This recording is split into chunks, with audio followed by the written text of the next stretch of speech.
Tribunals, the administration and functioning of the tribunals, to establish a national tribunal commission and to make consequential amendment in related enactments and for matters connected therewith or incidental thereto be taken into consideration. अध्यक्ष जी, आज ये बहुत महत्वपूर्ण bill सदन के समक्ष आया है। ये जो रिफॉर्म एक्ट है नरेंद्र मोदी जी के नेतृत्व में, उसी का ही एक ये पार्ट है और आपने अनुमति प्रदान की है, इसलिए मैं आपका आभारी हूँ। हमारे संविधान के आर्टिकल 323A और 323B में ये उपबंधित किया गया है और बाद में एक स्वर्ण सिंह कमेटी की रिकमेंडेशन के आधार पर 42वें संविधान संशोधन 1976 के अंतर्गत संविधान में शामिल किया गया ट्रिब्यूनल की व्यवस्था को, ये मैं बताना चाहता हूँ। और इससे देश आज़ादी से पहले भी एक हमारे यहाँ ट्रिब्यूनल था, ITAT, income tax tribunal,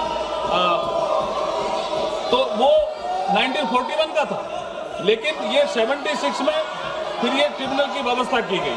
tribunal का उद्देश्य कोर्ट्स का अल्टरनेट बनना नहीं होकर मॉडर्न गवर्नेंस में taxation, company law, environment, security market, intellectual property और अन्य स्पेशलाइज्ड रेगुलेटरी मैटर से जुड़े मामले सुलझाने हेतु एक कॉम्प्लीमेंट्री संस्था के रूप में भूमिका निभाता है, जिससे speedy and effective justice delivery के अल्टीमेट गोल प्राप्त किया जा सके। ये ट्रिब्यूनल की व्यवस्था है। माननीय अध्यक्ष महोदय, समय के साथ ट्रिब्यूनल की संख्या बढ़ी, अलग अलग मिनिस्ट्री डिपार्टमेंट के एडमिनिस्ट्रेटिव स्ट्रक्चर के अंतर्गत इसके लिए अलग अलग सिस्टम विकसित हुए।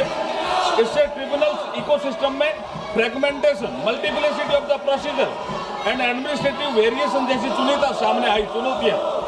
इसलिए प्रधानमंत्री श्री नरेंद्र मोदी जी के नेतृत्व में सरकार ने वर्ष 2015 में 15 से ही ट्रिब्यूनल के रेशनलाइजेशन की प्रक्रिया प्रारंभ की, जिसके तहत फाइनेंस एक्ट 2017 द्वारा समान प्रकृति वाले ट्रिब्यूनल्स का मर्जर कर उनकी संख्या 26 से घटाकर 19 की 19।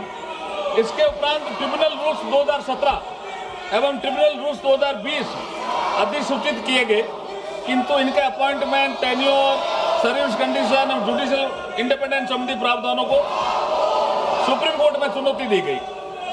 रोजर मैथ्यू 2019 तथा मद्रास बार एसोसिएशन 2020 मामलों में सुप्रीम कोर्ट ने कई प्रावधानों को असंवैधानिक ठहराते हुए एक स्वतंत्र नेशनल ट्रिब्यूनल कमीशन की स्थापना का निर्देश दिया।